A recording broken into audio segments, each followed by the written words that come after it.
There is something about the Old West that speaks to the heart of anyone who has ever started over. Maybe you have known what it feels like to lose everything and wonder if tomorrow holds anything worth waking for. Maybe you have watched someone you love struggle and wished you could do more. This story is for you. It is a simple tale, really. A man with an empty house, a woman with hungry children. A choice made at dawn that changes everything. There is no gunfire here, no villains riding in on black horses, just two people trying to figure out how to live when life has knocked them flat. I wrote this the way my grandmother used to tell stories, slow and honest, with room to breathe. Pour yourself some coffee, settle in. Let us go back to Montana territory.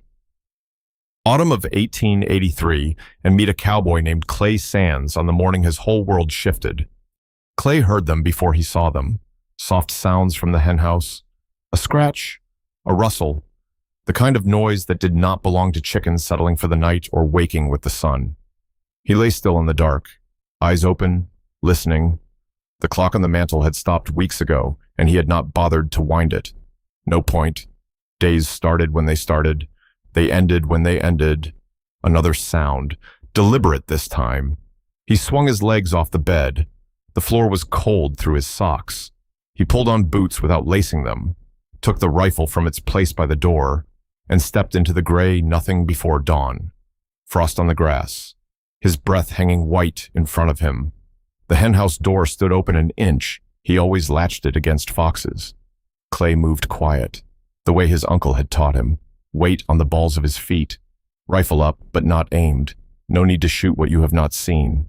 He reached the door, pushed it open with his boot. A woman crouched by the nesting boxes, thin as a fence rail, dress patched twice at the elbows, once at the hem, 3 eggs cradled against her chest like she was holding her own heart. She looked up. Their eyes met. For a long moment, neither of them moved. The hens clucked softly, unbothered by the drama unfolding in their house. Clay watched her face go through 3 things in the space of a breath. Fear first, the animal kind. The kind that says, run. Then something harder rose up behind her eyes, chin lifting, jaw setting, ready to fight if fighting was what this came to. And then it all cracked. The hardness crumbled, and what was left underneath looked like someone who had been standing too long in a cold wind. She did not beg. That was the thing he would remember later. She did not drop the eggs or fall to her knees or make excuses. She just knelt there, holding what she had taken, waiting to see what kind of man he was. Got young'uns, she said, voice flat, stating a fact. 2 of them, waiting. Clay's jaw worked. He looked at the eggs, looked at her hands, red and rough, nails cracked, knuckles swollen, working hands. Hands that had known labor long before they had known hunger. He leaned the rifle against the fence post. The metal touched wood with a sound that cut through the morning silence like a knife through bread. Clear. Final. Her shoulders dropped. Just an inch. But he saw it. What's your name? Hope. A pause. Hope Callahan. Where's your husband? Hope Callahan. 6 feet under outside Bozeman. Fever took him in the spring. Clay nodded slowly. He had seen fever do its work, quick and mean, leaving the living to sort out the pieces. Those children, how old? Boys 6, girls 4. Where are they now? Old Soddy, 2 miles east. The one with the caved-in roof on the north side. He knew the place, abandoned 3 winters back when the Morrison family gave up and headed for Oregon. Not fit for livestock, let alone children.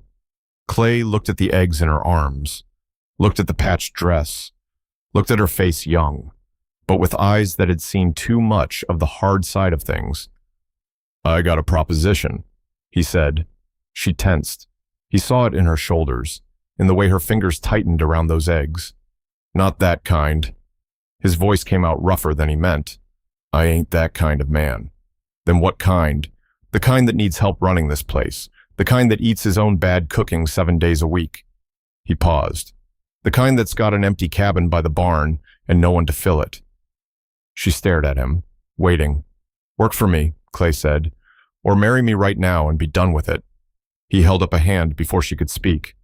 Ain't charity either way. It's a fair offer. Both directions. Your choice.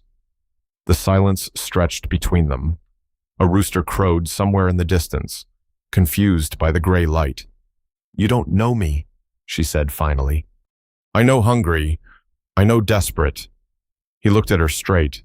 I know still standing. That's enough for now. Hope Callahan rose slowly to her feet. The eggs stayed pressed against her chest. Her eyes searched his face for the lie, for the trap, for the thing that would make this make sense. She did not find it. I'll work, she said. Clay nodded once, picked up the rifle from where it leaned against the post, turned toward the house. There's coffee on the stove. Bring those eggs inside when you're ready. We'll talk about the rest. He walked away without looking back. Behind him, he heard her let out a breath, long and shaky, like someone who had been holding it for months. The sun broke over the eastern hills. The day had begun. If this story finds you on a quiet morning with your own coffee in hand, I would be grateful to know where you are reading from. Drop a little note below. Sometimes the best part of a good tale is knowing it has traveled far and found good company. Hope walked. The eggs pressed warm against her ribs, held in place by her crossed arms. Her legs shook with each step, but she did not stop. Could not stop. If she stopped, she would have to think about what just happened, and thinking would break her. The Saudi came into view as the sun cleared the hills. Dirt walls, caved-in roof on the north side where the snow had won last winter. A door that hung crooked on leather hinges. Home, if you could call it that. She pushed inside. The smell hit her first damp earth. Old smoke. The sour edge of too many days without proper washing. Tommy sat up from the pile of blankets in the corner, blinking. Lucy stayed curled beside him, thumb in her mouth, still dreaming. You were gone. Tommy's voice carried no accusation, just fact. He was 6 years old and already he had learned not to ask questions that had no good answers. I found us a place. His eyes went to the eggs, back to her face. He did not ask where they came from.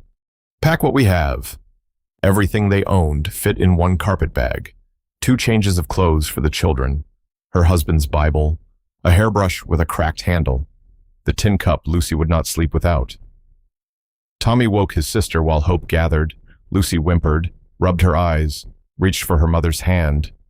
Hope pulled her close. The girl smelled like sleep and dirt, and something sweeter underneath.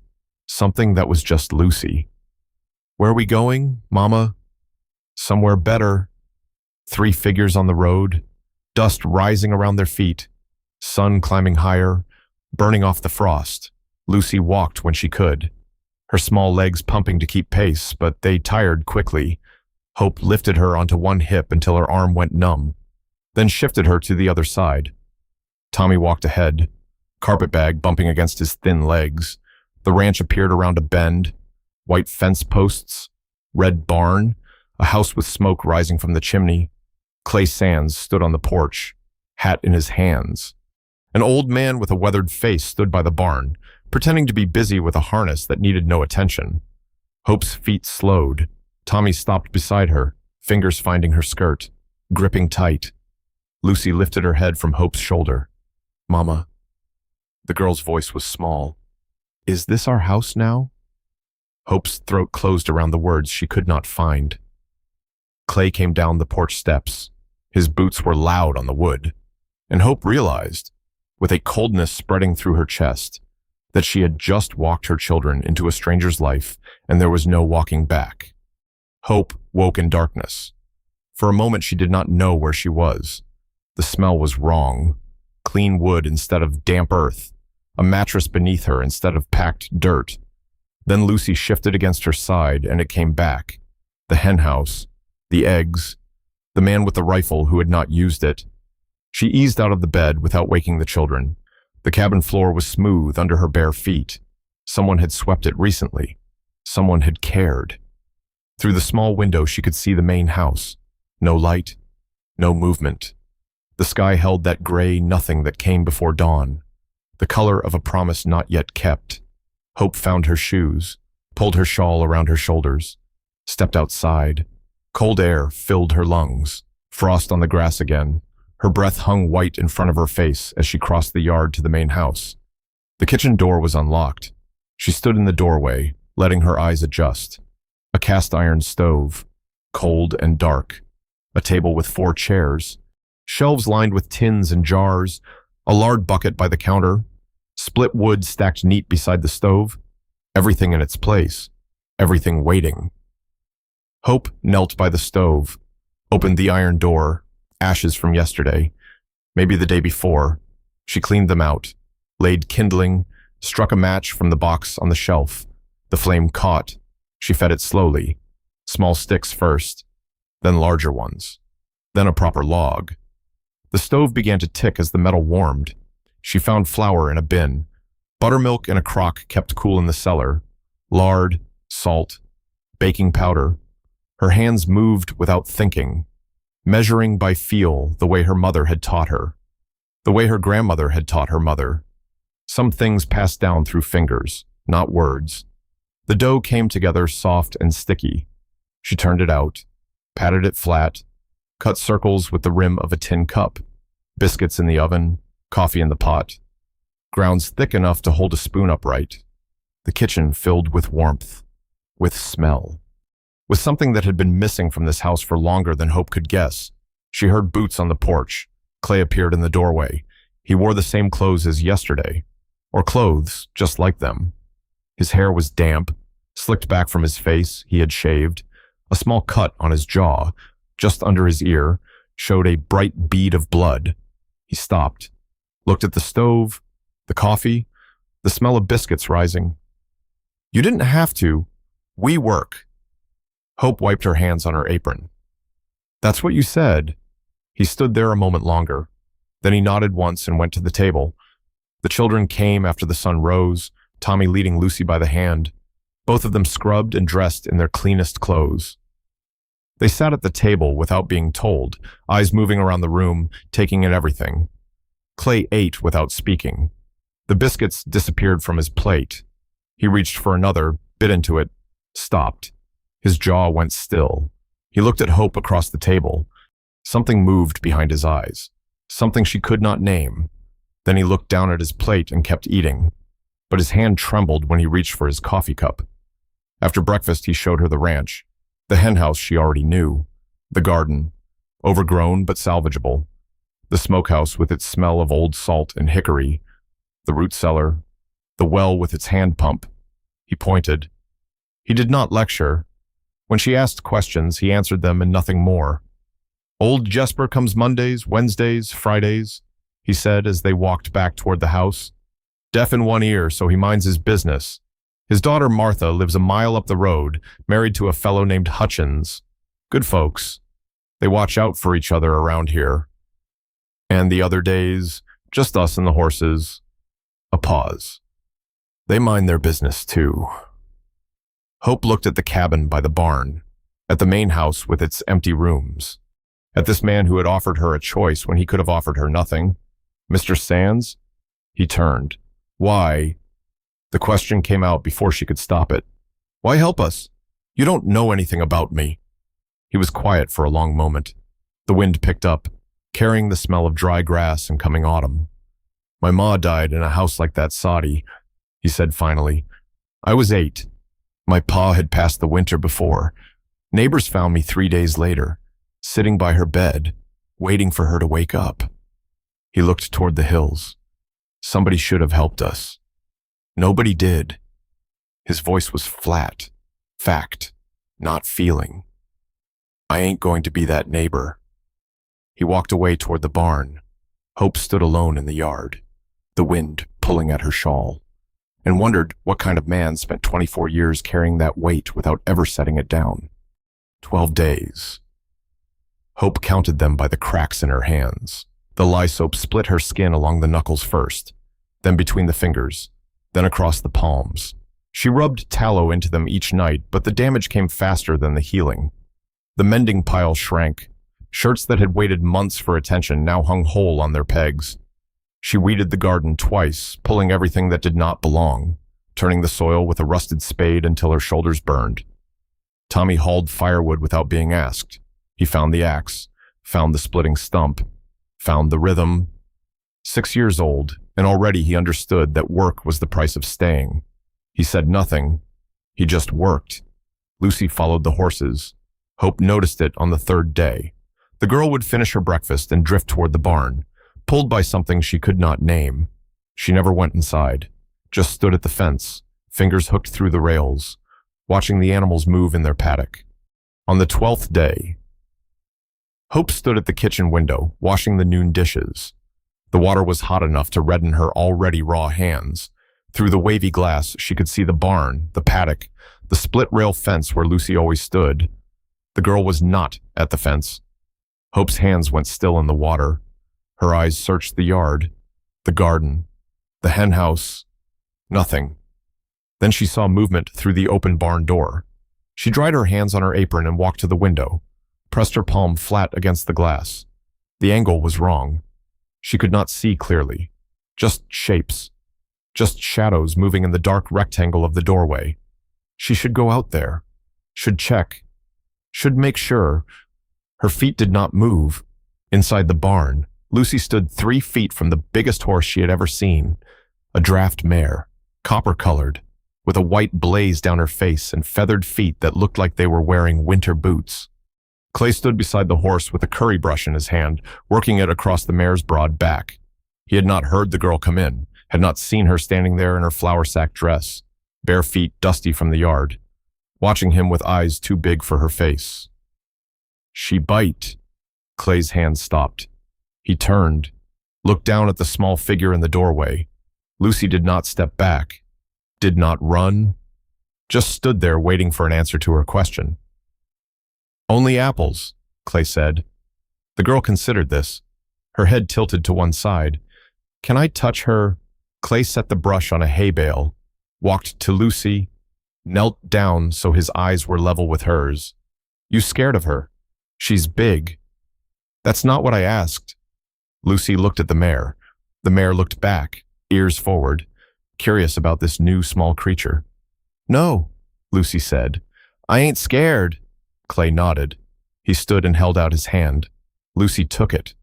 Her fingers disappeared inside his calloused palm. He led her to the mare's side. The horse stood stone still, as if she understood what was happening. Clay lifted Lucy up, settling her against the mare's neck where the mane grew thick and warm. Lucy's hands sank into the copper hair. Her fingers spread wide, grabbing hold, feeling the heat of the animal beneath her. The mare nickered, low and soft. A greeting. Lucy laughed. The sound came out rusty, unused, like a door that had not opened in a long time. But it was a laugh, real and bright and sudden. "What's her name?" Lucy asked, still gripping the mane. "Penny, on account of her color." Lucy stroked the copper neck. "She's prettier than a penny." Clay looked at the girl, at her small hands buried in the horse's mane, at the smile that had broken across her face like sunrise breaking over hills. "Well now," he said quietly, "I suppose she is." At the kitchen window, Hope watched. She could not hear what they were saying, could only see her daughter on that horse, laughing, alive in a way she had not been since her father died. Could see Clay standing there, steady and patient, letting Lucy find her own courage. Hope's hand pressed harder against the glass. Her knuckles went white. The ache spread up into her wrist, but she did not pull away. This was the thing she had feared most. Not that Clay would be cruel, not that the work would be too hard, not that they would go hungry again. She had feared this. Her children growing roots, her children reaching for a man who was not their father, her children building something she might have to tear down. Lucy laughed again. The sound carried faintly through the window glass. Tommy appeared at the barn door. He stood watching his sister on the horse, watching Clay hold her steady, watching something take shape that had no words yet. Then Tommy looked toward the house. His eyes found his mother in the window. And in that look, Hope saw something that made her hands drop from the glass. Her son was not watching to see if this was safe. He was watching to see if she would let it be. The children fell asleep tangled together. Hope tucked the quilt around them, smoothing it over Lucy's shoulders, pulling it up to Tommy's chin. The cabin held the warmth of the day, stored in the wooden walls, slowly releasing into the cooling night. She stood by the bed and watched them breathe. In, out, in, out. The rhythm of it steadied something inside her that had been shaking for months. The cabin felt too small. The walls too close. She needed air. Hope wrapped her wool shawl around her shoulders and stepped outside. The night opened up around her, wide and dark and full of stars. More stars than she had ever seen in Bozeman, where the lights from the saloons and the smoke from the chimneys dimmed the sky. Here there was nothing to dim anything. She sat on the step of the cabin and let her eyes adjust. The barn was a black shape against the darker hills. The main house showed no light in the windows. Clay had gone inside hours ago, right after supper, without explanation.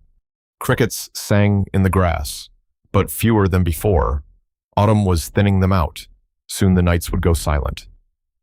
Then she heard it, a sound from the main house. Not a voice, not a footstep. Something else. Music. Hope stood without deciding to stand, walked toward the sound without deciding to walk. Her feet found the path between the cabin and the house, worn smooth by years of use. Clay sat on the porch in a rocking chair that had not been there that morning. He must have brought it out from somewhere inside. His boots were off, his stockinged feet flat on the boards, and in his hands he held a harmonica. The song was slow, sad. It wandered like a man walking without a destination, finding its way by feel rather than sight. The notes hung in the cold air and faded like breath. Hope stopped at the bottom of the porch steps. Clay did not stop playing. His eyes were closed. His fingers moved over the instrument, finding holes by memory, pulling out sounds that had no words but said everything words could not. She sat on the bottom step, drew her shawl tighter, listened. The song ended. The last note stretched thin and disappeared into the dark. Clay lowered the harmonica, opened his eyes, looked at her sitting there on his step like she belonged. He did not seem surprised. The silence between them was not the heavy kind, not the kind that needed filling with talk. It was the kind that came when two people had run out of the energy to pretend. "That song," Hope said. "What's it called? Don't know." Clay turned the harmonica over in his hands, examining it like he had never seen it before. "My ma hummed it when she was tired. I figured out the notes after she passed." "It sounds tired." He looked at her, a long look, measuring something. "I reckon that's why I play it." Hush. A gust of wind moved through the yard, rattling the bare branches of the cottonwood by the fence. Hope pulled her shawl tighter. The cold was settling in now, seeping through the wool, finding the gaps. "My husband used to whistle," she said. The words came out before she could stop them. Not songs, just sounds. When he was thinking, when he was worried, when he didn't know what else to do. Clay was quiet, listening. The fever took that first. The whistling. He went quiet 3 days before the end. Hope looked at her hands in her lap. "I kept waiting to hear it. Kept thinking if I heard him whistle, everything would be all right. But you didn't." "No, I didn't." The wind died down. The crickets started up again, their song thinner than before. Clay put the harmonica in his shirt pocket, rested his hands on his knees, looked out at the dark shapes of the hills against the star-filled sky. "My ma used to say this land'll break you or build you." His voice was quiet, rough around the edges. "Spent my whole life trying to figure out which one it was doing to me." He paused. His breath came out white in the cold air. "Never figured it could do both at the same time." Hope looked at him, at the lines around his eyes, deeper than they should be for a man his age, at the set of his shoulders, carrying weight that no one else could see. He was not just a man with a ranch. He was someone who played sad songs in the dark because there was no one to hear them. Until now. "It's cold," Clay said. He did not move from the chair. "You should go inside." "I should." Neither of them moved. The stars wheeled slowly overhead, indifferent to the two small figures on the porch below. Somewhere in the barn, a horse shifted and nickered softly. Hope stood, pulled her shawl tight, started down the path toward the cabin. "Mrs. Callahan?" She turned. Clay was looking at her with an expression she could not read. His hand had gone to his shirt pocket, pressing flat against the harmonica hidden there. "Tomorrow," he said, "I need to go into town for supplies." A pause. "You should come. Meet some folks." Hope's stomach tightened. Town meant people. People meant questions. Questions meant answers she did not have. "All right," she said. She walked back to the cabin, feeling his eyes on her the whole way. At the door she stopped, looked back at the main house. Clay was still sitting there in the dark. And Hope realized she had no idea what waited for her in Bitter Creek or what people already knew about the woman living on Clay Sands' land. The wagon rattled over the rutted road toward Bitter Creek. Hope sat on the bench beside Clay, her hands folded in her lap, fingers twisting together. The dress she wore was her best one, her only good one, but she had mended the hem that morning, and the stitches showed if you looked close. People would look close. "Children will be fine with Martha," Clay said. He held the reins loose in his hands, letting the horses find their own pace. "She's got 3 of her own. Knows what she's doing." Hope nodded. She had left Tommy and Lucy at the small house a mile back, watching them wave from the porch as the wagon pulled away. Tommy's face had been serious. He knew something was happening. He always knew. The town appeared around a bend in the road. A single main street, unpaved, lined with wooden buildings that needed paint. A livery stable, a blacksmith, a saloon with its doors propped open despite the morning chill. And at the end of the street, the general store with its wide front porch and hand-painted sign. Clay pulled the wagon to a stop in front of the store, climbed down, came around to her side and offered his hand. Hope took it. His palm was rough and warm and steady. "Just supplies," he said. "Won't take long." The store smelled like pickle brine and tobacco, and something sweeter underneath molasses. Maybe, or dried apples. Barrels lined the walls. Bolts of calico fabric stood in a rack by the window.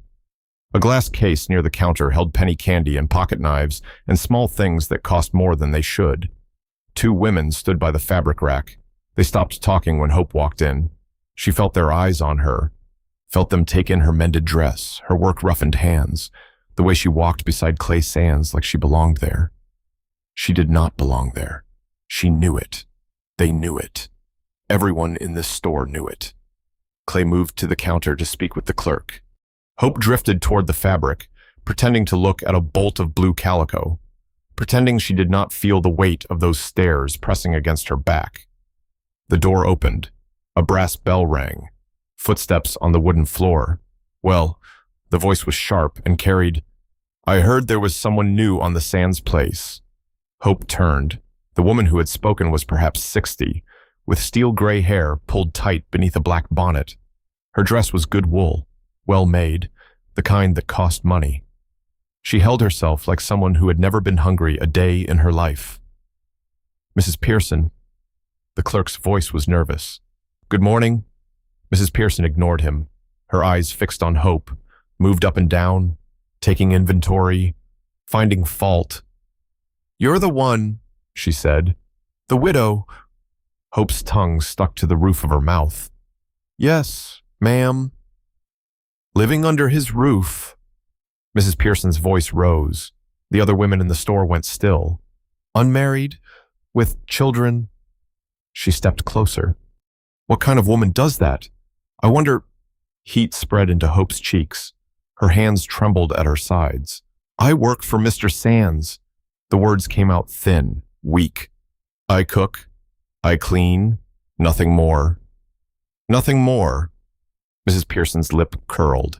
A decent woman wouldn't put herself in such a position. A decent woman would find proper work. A decent woman— "Mrs. Pearson." Clay's voice cut across the store. He stood by the counter, his purchases forgotten, his eyes fixed on the older woman with an expression Hope had never seen before. He walked toward them, stopped beside Hope. His hand found her elbow. Gentle, steady. "I've bought feed from your husband for 20 years, Clay said. His voice was quiet, but it filled the room. "I reckon I'll find another supplier." Mrs. Pearson's face went red. "Now see here. We're done here." Clay tipped his hat. "Ma'am?" He guided Hope toward the door. She felt his hand on her elbow, steering her, supporting her, keeping her upright when her legs wanted to fold. The brass bell rang as they pushed through. The sunlight hit her face like a slap. Clay helped her onto the wagon, climbed up beside her, took the reins. They were a mile out of town before either of them spoke. "I'm sorry." Hope's voice was barely a whisper. Clay kept his eyes on the road. "For what?" She stopped, swallowed. "For what she said. For what people will think. For making trouble. Their tongues ain't your fault, but your reputation. My reputation." He made a sound that might have been a laugh. If laughs could be made of rust and old nails. "I've been the bachelor hermit on the edge of town for 12 years. They've called me worse than whatever they're calling me now." Hope pressed her hands flat against her thighs to stop them shaking. "She'll tell everyone." "She will. They'll all think, let them." The wagon rattled on. Dust rose around the wheels and settled on Hope's mended dress, on her work-roughened hands, on the tears she would not let fall. She had known this would happen, had known from the moment she walked her children onto his land. And now she knew something else. Staying here would cost him customers, cost him neighbors, cost him the respect he had spent 12 years building in this town. She could not let that happen. By the time the ranch came into view, Hope had made her decision. Hope waited until the house went dark. She lay in the narrow bed, Lucy pressed against one side, Tommy against the other, and watched the moonlight move across the ceiling. The children's breathing was slow and even, deep sleep, the kind that came from full bellies and warm blankets and the belief that tomorrow would be safe. She was about to take that from them. The clock in the main house chimed twice, 2 in the morning. Hope eased out from between the children, moving inch by inch, holding her breath each time the mattress shifted. Tommy stirred, did not wake. She found the carpet bag in the dark. Her hands knew where everything was, the children's clothes, the Bible, the hairbrush, the tin cup. She packed by feel, folding garments she could not see, pressing them flat to make room. Mrs. Pearson's voice echoed in her head. What kind of woman does that? The shame rose up fresh and hot, filling her throat like bile. She had spent her whole life trying to be decent, trying to be good, trying to be the kind of woman nobody could point at and whisper about. And now she was exactly what they said she was.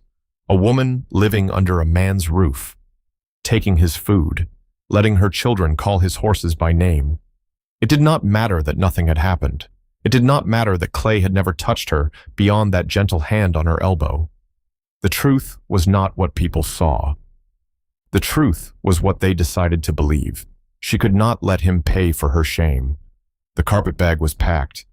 Hope stood in the dark, holding it against her chest, looking at her children sleeping in the bed she was about to drag them from. "Mama," Tommy's voice cut through the darkness. She had not heard him sit up, had not seen his eyes open. "Go back to sleep." Her voice came out strangled. "You're packing." "Tommy, where are we going?"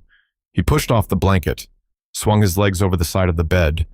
His feet hit the floor and he stood, small and thin in his nightshirt, blocking the path to the door. "Away. We have to." "Why?" "Because..." The words stuck. How did you explain shame to a 6-year-old?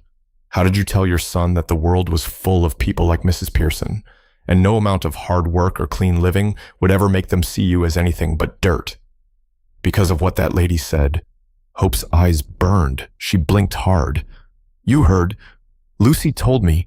She heard Martha talking to Mr. Jesper." Tommy took a step toward her. "She said that lady was mean. She said Mr. Clay told her off. It doesn't matter what he said. People will still talk. They'll say things about him now, not just about me. And that's..." Her voice cracked. "That's not fair to him. So we're running away." The word hit her like a slap. Running. That was what she was doing. Running from whispers, running from looks, running from the weight of other people's judgment. Just like she had run from Bozeman after William died. Just like she had been running her whole life, from one shame to the next, never fast enough to escape. "We're leaving," she said. There's a difference." "No, there ain't." Tommy stood in front of the door now, his small body planted like a fence post. His chin was up. His eyes were hard in the moonlight. "I don't want to go, Mama." His voice was steady, no tears. "Mr. Clay is good. He gives us food. He let Lucy ride Penny. Why do we have to leave?" Hope's knees gave out. She sank to the floor, the carpet bag falling from her hands, her dress pooling around her in the dirt and dust of the cabin floor. The sobs came up from somewhere deep, somewhere she had kept locked for months, and she could not stop them. She pressed her hands over her mouth, but the sounds escaped anyway, ugly, broken sounds that did not belong to the woman she had tried so hard to be. Tommy crossed the room, knelt beside her. His small hands found her shoulders. "Mama." His voice was different now, softer. "You don't have to be scared all the time." She could not answer, could not speak, could only kneel there in the dark, in the dirt, in the ruins of her own dignity, while her 6-year-old son held her like she was the child. They stayed that way until the sobs stopped, until Hope's breathing steadied, until Lucy woke and crawled out of bed and joined them on the floor, not understanding but wanting to be close. Hope pulled both children against her, held them, let the night pass. She did not unpack the carpet bag.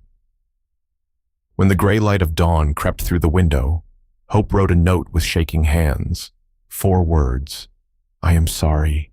Goodbye." She left it on the table, woke the children, led them out the door and down the road before the sun cleared the hills. Behind her, smoke began to rise from the main house chimney. Clay was awake, but Hope was already gone. The old church sat at the edge of nowhere. Hope had found it by accident, following a road that led away from town, away from the ranch, away from everything. The building was small and white, or had been white once. Now the paint peeled in long strips and the roof sagged in the middle and the windows were cracked but still held their colored glass. She pushed open the door. It groaned on rusted hinges. Inside, dust motes floated in shafts of colored light, red and blue and gold, falling through the broken windows onto broken pews. A bird had built a nest in the rafters. Feathers lay scattered on the floor like prayers that had fallen short. "Mama?" Lucy's voice was small. "Is this a church?" It was. "Can we stay here?" Hope looked at her daughter, at her son standing silent beside her, the carpet bag hanging from his thin arm, at the empty building that offered nothing but walls and a roof and the fading memory of something holy. "For a little while," she said. They sat on a pew that did not wobble too badly. Lucy curled against Hope's side. Tommy sat apart, watching the door, waiting for something he would not name. The morning passed. The colored light moved across the floor as the sun climbed higher. Hope's stomach cramped with hunger, but she said nothing. The children said nothing. They had learned not to complain about things that could not be fixed. She should get up, should keep moving, should find somewhere to go, something to do, some way to feed these children who depended on her for everything, but she could not make her legs work. The shame had settled into her bones now, heavy and cold. She had run again, run from kindness, run from a man who had done nothing but offer her a choice, run from the only safe place she had found since William died, and for what? To protect his reputation. That was what she had told herself. But sitting here in this broken church, with the colored light falling on her children's tired faces, Hope knew the truth. She had run because it was easier than staying, easier than believing someone could want her without wanting something from her, easier than trusting that goodness could exist without a price. She had spent her whole life running from shame, and all she had done was carry it with her from place to place, letting it grow heavier with each mile. The door groaned. Hope's head snapped up. Tommy scrambled to his feet. Lucy pressed closer to her mother's side. Clay stood in the doorway, hat in his hands, breathing hard. His horse was visible through the open door, sweat dark and blowing. He had ridden fast to find them. Hope stood, put herself between him and the children. Her hands were shaking. "We left to protect your good name." The words came out before she could think. "People will say things about you now. Because of me. Because of what they think I am. And Clay walked down the aisle between the broken pews, stopped 3 feet from her, close enough to touch. He did not touch her. "What's my good name worth?" he said, "if I'm still alone? You don't understand. I understand fine." He looked at her, really looked, the way he had looked at her that first morning by the henhouse. "I understand you're scared. I understand people have been cruel to you. I understand you think running is the only thing you know how to do." Hope's eyes burned. She blinked hard. Would not cry. Would not. "It's different for a woman," she said. "The things they say. The way they look at you. You don't know what that's like. No." Clay's voice was quiet. "I don't." He moved past her, knelt down in front of Tommy, eye level, man to man. "You take care of your mama." Tommy nodded. His chin was set. His eyes were dry. "You do a good job," Clay said. "Better than most men I know." He stood, turned to Hope. His hat was still in his hands, brim bent from the hard ride. "I ain't here to drag nobody back." He looked at her, looked at the children, looked at the colored light falling through the broken windows. "I'm asking, all 3 of you, I'm asking." Lucy pulled at Hope's skirt. "Mama, I want to go home. Home." The word hit Hope like a fist. When had that cabin become home? When had that ranch become the place her daughter wanted to be? She looked at Clay, at his weathered face and his steady eyes and his hands holding his hat like it was the only thing keeping him anchored. "People will talk," she said. "People been talking since I was born. Ain't killed me yet. They'll say let them say what they want." Clay stepped closer. "Come back. Not as hired help, not as wife. Just come back. We'll figure what to call it later." Hope closed her eyes. The shame was still there, heavy in her chest. But something else was there too. Something that had been growing for 12 days without her permission. She could keep running, could take her children out to the door of this church and down the road and into another town where no one knew her name. Could start over again, the way she always did, carrying her shame like luggage from one empty room to the next. Or she could stop. She opened her eyes, looked at her son, who had held her while she cried, looked at her daughter, who had learned the word home in a cabin by a barn, looked at the man who had ridden hard to find her, not to drag her back, but to ask, just to ask. "Together," she said. The word came out cracked, broken, true. "You said we'd make it different. Together." Clay's shoulders dropped, just an inch, the same way hers had dropped that first morning when he set down his rifle. "Together," he said. Lucy reached for Clay's hand. He took it. Tommy picked up the carpet bag, and Hope walked out of the church, into the light, carrying nothing but the choice she had finally made for herself. The wagon rattled home under a gray sky. Lucy fell asleep against Clay's arm before they cleared the first mile. Her small body went heavy and warm, her breath coming slow and even. Her fingers curled around a fold of his shirt. Clay did not move her. Hope sat on his other side, close enough that their shoulders almost touched when the wagon hit a rut. The silence between them was different now. Not the silence of strangers measuring each other, not the silence of people with too much to say and no words to say it. This was the silence of a decision made. Tommy sat in the wagon bed behind them, the carpet bag at his feet. He watched the road ahead, watched the ranch appear on the horizon, watched his mother's face in profile. "We stayin' this time," Clay answered before Hope could speak. "Long as you want." Tommy nodded, leaned back against the sideboard, closed his eyes. 3 weeks passed. The chores stayed the same. Hope rose before dawn, built the fire, made biscuits, poured coffee. The children did their work without being asked, Tommy with the firewood, Lucy with the eggs, both of them moving through the days like they had always been there. But something underneath had shifted. Clay's hand brushed Hope's when she passed him his plate. He did not pull away. She did not pull away. The contact lasted half a breath. Then it was over. Old Jesper noticed, said nothing. He was deaf in one ear and wise in both. On the first Sunday of November, Hope roasted a chicken. She had found it in the henhouse that morning, older than the others, past laying, ready for a different purpose. She seasoned it with sage from the garden and salt from the cellar and put it in the oven while the children were still rubbing sleep from their eyes. Clay came to supper in a clean shirt. His hair was damp. He had shaved, and this time there was no cut on his jaw. The good plates were on the table. The china that had belonged to his mother, white with blue flowers around the rim, too fine for everyday use. Hope had found them in a cabinet in the back room, wrapped in cloth, waiting. "This is fancy," Lucy said. She touched the edge of her plate with one finger. "Is it a special day?" "Every day's special when you're eating good food," Clay said. "That's what my ma used to say." They ate. The chicken was tender. The bread was fresh. The children talked more than they had in weeks about the horses, about the garden, about the cat that had appeared in the barn and refused to leave. Hope listened, watched, let the sounds wash over her like water over stones. After supper, the children were excused. Their footsteps faded down the hall toward the room Clay had given them in the main house. Lucy's laughter echoed back, bright and quick, then disappeared behind a closing door. Two people remained at the table. The coal oil lamp burned low between them.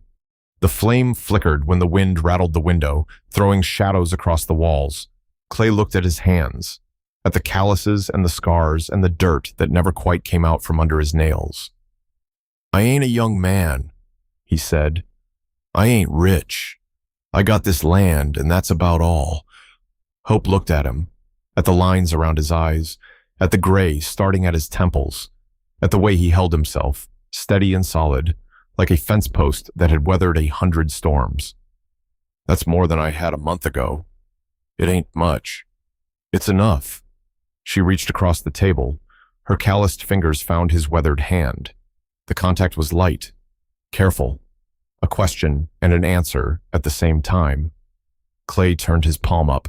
Hope's fingers settled into the creases. Fit there like they had always belonged. Neither of them spoke. The lamp flickered. The wind carried the smell of coming rain. Somewhere in the back of the house, a child laughed in her sleep. "I ain't asking for an answer tonight," Clay said. His voice was low, rough. "I'm asking if you'll stay long enough to find one." Hope looked at their hands on the table, at the way the light fell across them, at the scars and the calluses and the years written in skin. "I'll stay," she said. The rain began to fall.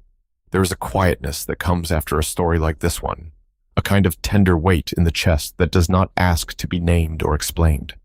Perhaps you feel it now, something familiar, something that has been sitting with you longer than you realized.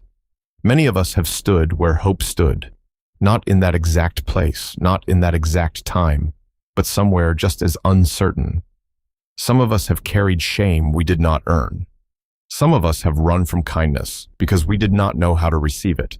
Some of us have loved someone quietly and never found the right moment to say so. These things do not need to be resolved tonight. They do not need to be understood or fixed or turned into something useful. They are allowed to simply rest here, in this quiet space between the story and the silence that follows. It is enough to have listened. It is enough to have stayed. Thank you for being here. Thank you for letting this story find you.